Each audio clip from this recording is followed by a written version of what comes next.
ஆணுக்கு பெண் சற்று குறைந்தவள் என்ற ஏற்றத்தாழ்வுகள் ஆதாமின் ஏவாளின் வாழ்க்கையில் இருந்ததா? கர்த்தருடைய படைப்பு எப்படிப்பட்டதா இருந்தது? தொடர்ந்து இந்த தொடரில் நாம் இதை குறித்து பார்க்க போகிறோம். ஆதாம் ஏவாளை தனக்கு அடிமையாக அல்ல, தனக்கு இணையாகவே நினைத்தான், நேசித்தான். ஆதாமிற்கு எல்லாவற்றிலும் இணையானவள் ஏவாள். ஏவாள் ஆதாமை விட சிறியவரும் அல்ல, பெரியவரும் அல்ல, ஆதாமுக்கு சமமானவர். கர்த்தர் நமக்கு துணைவரை தேர்ந்தெடுத்து கொடுக்கும் பொழுது மிகவும் சரியான ஒருவரையே, நமக்கு ஏற்ற ஒருவரையே தெரிந்தெடுக்கிறார். கர்த்தரின் விருப்பத்தோடும் சித்தத்தோடும் மட்டுமே நம் வாழ்க்கை துணையை தேர்ந்தெடுத்தால்தான் நம் வாழ்க்கை துணை ஏற்ற துணையாக நமக்கு இருப்பார்கள்.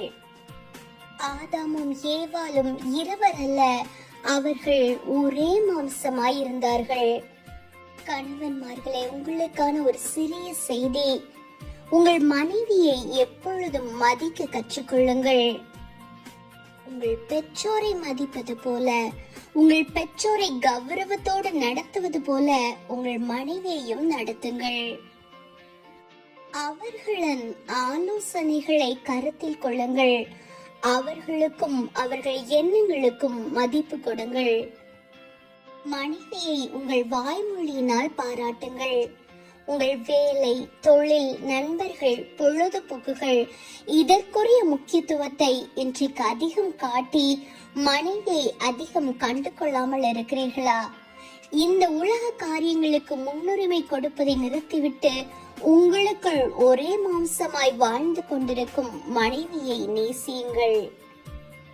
என் அன்பிற்குரிய சகோதரிகளை, நீங்கள் ஆணுக்கு சமமானவர்கள் தான் என்றாலும் நம் குடும்ப தலைவனுக்கு எல்லாவற்றிலும் கீழ்ப்படிதல் உள்ள மனைவியாக நாம் இருக்க வேண்டும்.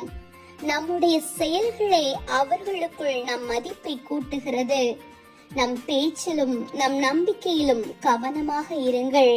நம் மதிப்பை நம் செயல்களினால் இழந்து விடாதீர்கள்.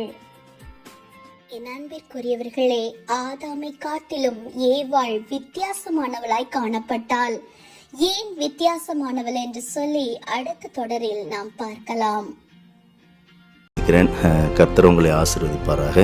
சினர்ஜி இந்தியா மிஷன் வட மாநிலங்களில் 50க்கும் மேற்பட்ட ஊழியங்களை தாங்கி வருகிறது. அதில் ஒரு மிஷினரியை தாங்க 3000ம், ஒரு தாலுக்காவை தாங்க 9000ம் தேவைப்படுகிறது. நீங்கள் ஒரு மிஷினரியையோ அல்லது ஒரு தாலுக்காவையோ தாங்கி தேவனுடைய வசனம் சுவிசேஷம் அறிவிக்கப்படாத இடங்களுக்கு சுவிசேஷம் அறிவிக்க நீங்கள் உதவும்படியாக உங்களை அன்போடு கேட்டுக்கொள்கிறோம். கர்த்தர் உங்களை ஆசீர்வதிப்பாராக. ஆமென், ஆமென்.